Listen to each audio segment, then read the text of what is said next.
I was grading spelling tests with a red marker when my entire life changed. It was a Wednesday afternoon in late October. 22 first graders sat at their tables practicing handwriting. I was cross-legged on the reading rug with a stack of papers in my lap, reminding them to stay inside the lines. My phone buzzed in the pocket of my cardigan. Unknown number. I nearly ignored it, because unknown numbers are usually trouble. But something in me instinct, fate, the quiet tug of dread made me answer. "Is this Hazel Quinn Mercer?" a man asked, careful and steady. No one called me by my full name anymore, not since my grandmother used to say it when she was pretending to scold me. I said yes, and my stomach tightened. "My name is Daniel Rourke. I'm an attorney in Knoxville," he said. "Miss Mercer, I'm very sorry. There was an accident on Route 17, outside the city. Your grandparents, Walter and Evelyn Mercer, they didn't survive." The room went silent in my head. I stared at a pink paper butterfly one of my students had taped to the leg of my desk. It looked bright, alive, and my grandparents were gone. I don't remember the next few minutes clearly. I remember my hands shaking, my co-teacher kneeling beside me, my principal guiding me toward the door. Mostly, I remember leaving the building with the test still in my arms, like I could cling to routine hard enough to keep the world from collapsing. On the drive to Knoxville, the highway felt too wide, the sky too blue. My mind replayed my grandmother's laugh, my grandfather's steady voice, the smell of coffee in their kitchen. I kept thinking, absurdly, that my grandmother had promised to teach me her sweet potato pie for Thanksgiving. I kept thinking there had to be a mistake. Before I tell you what happened next, you need to understand my family. From the outside, we looked like a postcard, clean lawns, polite smiles. But postcards never show the cracks. I grew up in a suburb outside Nashville. My father, Grant Mercer, sold commercial real estate and drove a car that announced his success. My mother, Celeste, chaired committees, organized fundraisers, and treated reputation like oxygen. She could make a room believe she was kind while quietly ranking everyone. I had an older brother, Logan, 2 years ahead of me, and exactly what my parents wanted. He was tall, confident, charming. He learned how to shake hands like he belonged anywhere. I was the quiet one. I loved books and thunderstorms and plants. I asked questions adults didn't like. Why people lied. Why money made them mean. Why my mother's voice changed when she talked about those neighborhoods. My grandparents were different.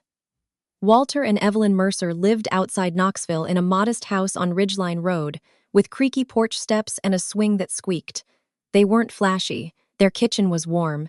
Their yard was full of birds. And my parents, if we're being honest, looked down on them. They never said it outright, but it seeped out in the sighs and jokes and the way my mother's smile tightened when my grandmother offered advice. My father mocked my grandfather's old truck. To my parents, Ridgeline Road was small, which meant it wasn't worthy. The irony was that my parents' polished life had been built on my grandparents' foundation. Walter started a freight logistics company when he was young, one truck, then more, then a warehouse, then routes that connected towns. Mercer Freight Solutions wasn't glamorous, but it was steady and honest. My grandparents built it by paying fairly, keeping promises, and refusing shortcuts that hurt people. When my father needed a down payment for his first big deal, Walter wrote the check. When my father's business dipped during a recession, Evelyn wired help. They didn't brag. They just helped. They also watched. They noticed who came around when something was needed, and who disappeared when it wasn't. As a kid, I spent summers at Ridgeline Road. My grandmother taught me to knead biscuit dough until it felt like an earlobe. She taught me to pick ripe tomatoes and treat every guest like they belonged. My grandfather taught me to change a tire, to check oil, to look people in the eye and mean what I said. They never made me feel like a disappointment. They made me feel like a person. When I told my parents I wanted to become a teacher, they reacted like I'd announced I wanted to throw my life away. "A teacher? My father said. "Hazel, you're smart. You could do so much more." My mother tried sweetness, which was always her sharper weapon. "We just want you to have options, honey. Teaching is limiting." What she meant was, teaching wouldn't impress anyone. They refused to help pay for college. They called it responsibility, but it was punishment for choosing a path that didn't flatter them. "If you want that," my father said, "you learn what it costs." So I worked. I took loans. I lived on cheap food and stubbornness, and my grandparents, quietly, filled in the cracks my parents left. When my laptop died, a new one appeared with a note: "Can't grade papers without this. Love, Grandma." When my tuition bill came up short one semester, my grandfather called and said, "You focus on being the best teacher those kids will ever have. We'll handle the rest." No guilt, no bargaining, just support. That loyalty burned itself into me. It also made me furious, because I could see the difference between love that shows up and love that performs. So when Daniel Rourke called that October afternoon, it wasn't just grief. It was the loss of the only two people in my family who had ever truly seen me. The days that followed were a blur of funeral planning and paperwork. Parents sent casseroles and awkward condolences. My students made me cards with misspelled "sorry," and those crooked letters broke me open. At the funeral, my parents arrived dressed perfectly. My mother cried beautifully, dabbing her eyes as if grief were a role. My father stood stiff. Logan shook hands like he was at an event.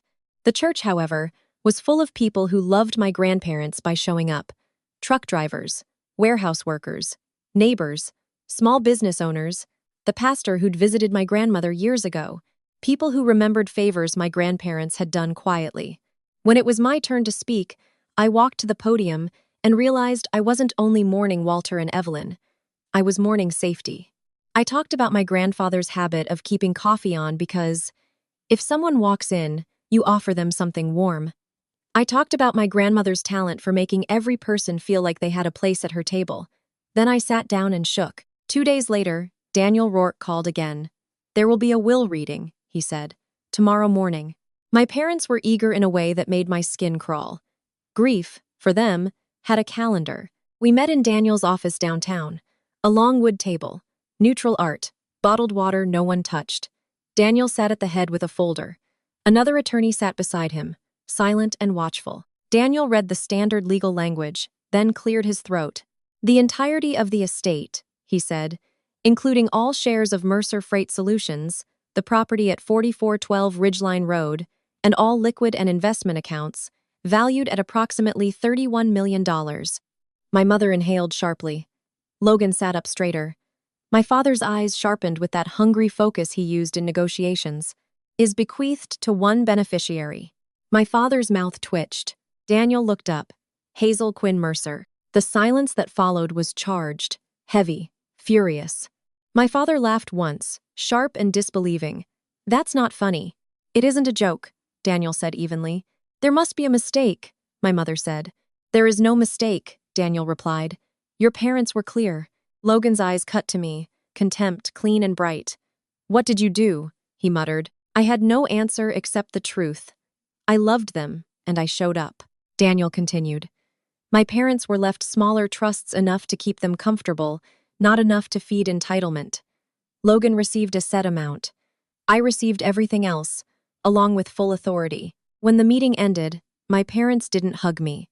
They didn't ask if I was okay. They walked out like the building was on fire, and I was the one holding the match. That night, they summoned me to their house. I went because a small part of me still carried a stupid hope that family could be repaired. That hope died in their living room. My father slid papers across the coffee table. Our attorney drafted something reasonable, he said. You'll transfer administrative control to us. We'll manage the company and assets. You'll receive a generous allocation. 15%, he added. My mother sighed. Hazel, you're a first-grade teacher. You can't run a company like this. We're protecting you, protecting me. The people who refused to pay my tuition were now claiming guardianship. I pushed the papers back. No, I said. Logan laughed. Of course you'd say no. My father stood.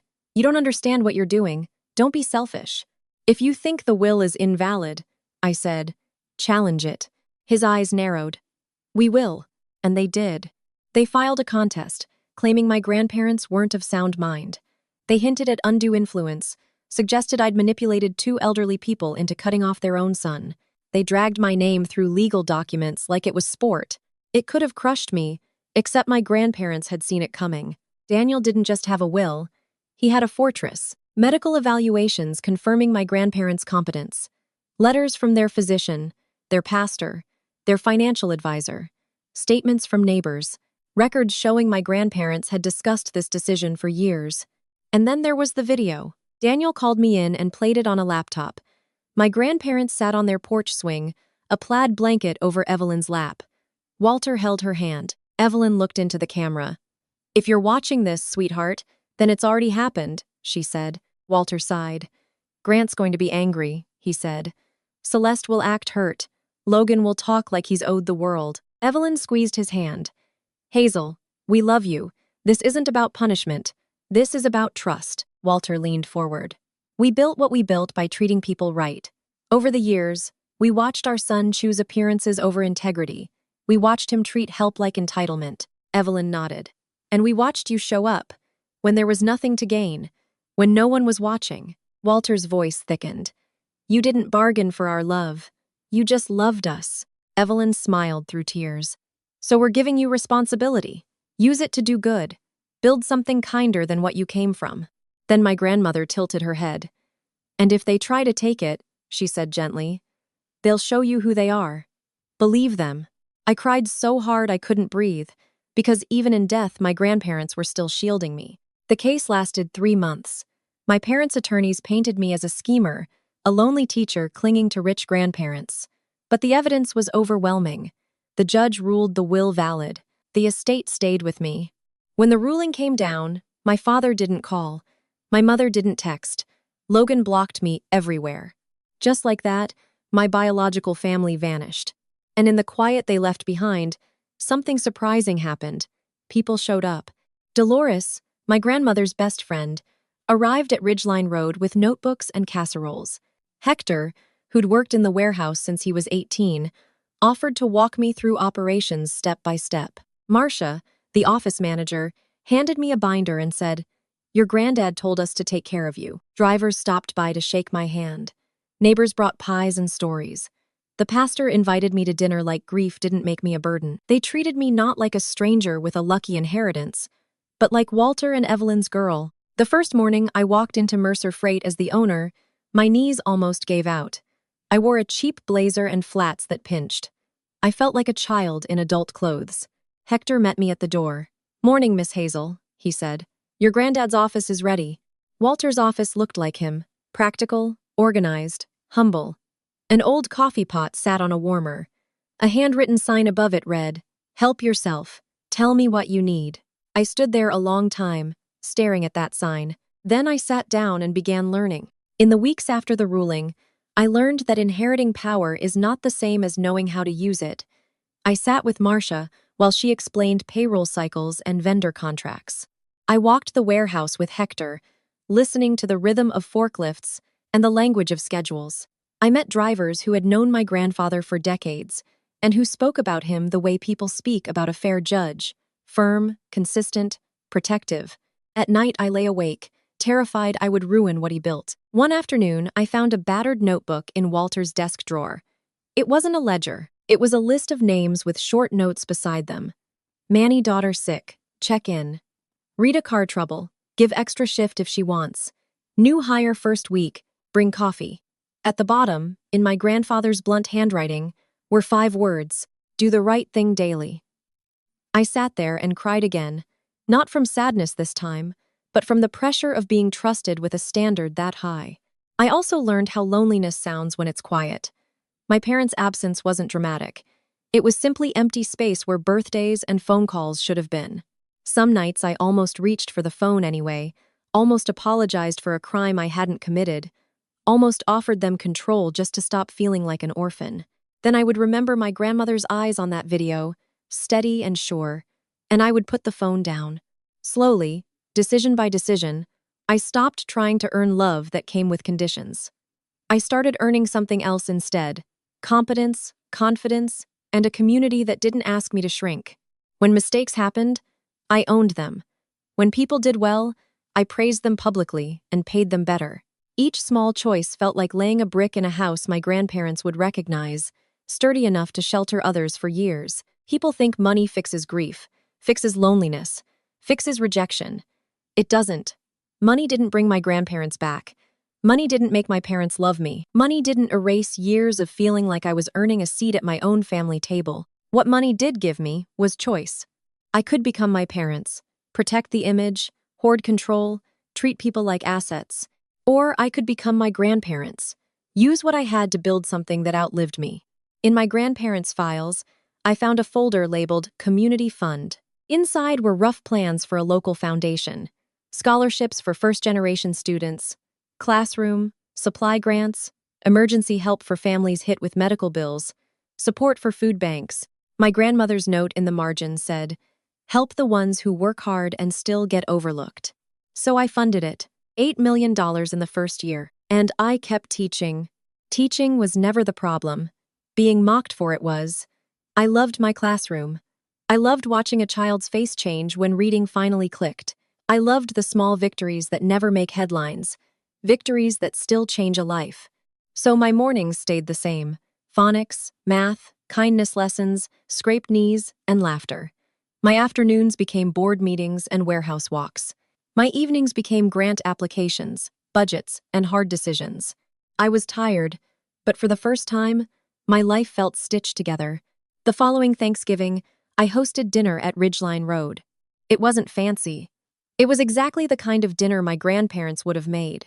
Too much food, mismatched plates, laughter in the kitchen, kids running in and out.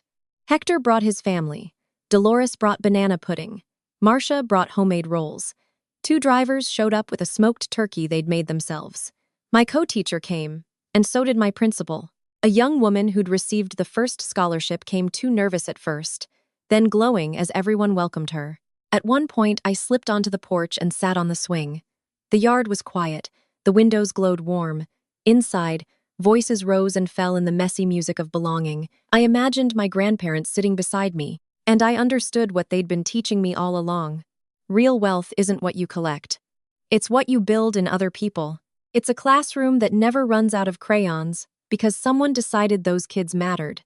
It's a teenager from a small town who gets to go to college because strangers invested in her future. It's a business where workers are treated with dignity because fairness is a habit, not a slogan. It's a dinner where nobody has to audition for love.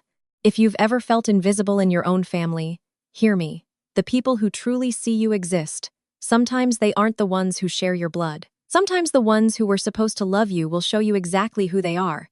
When they do, believe them. Don't waste your life begging for a place in hearts that have already shut their doors. Go where you're welcomed. Go where people show up. Go where love isn't conditional. Then build your own table and leave the light on.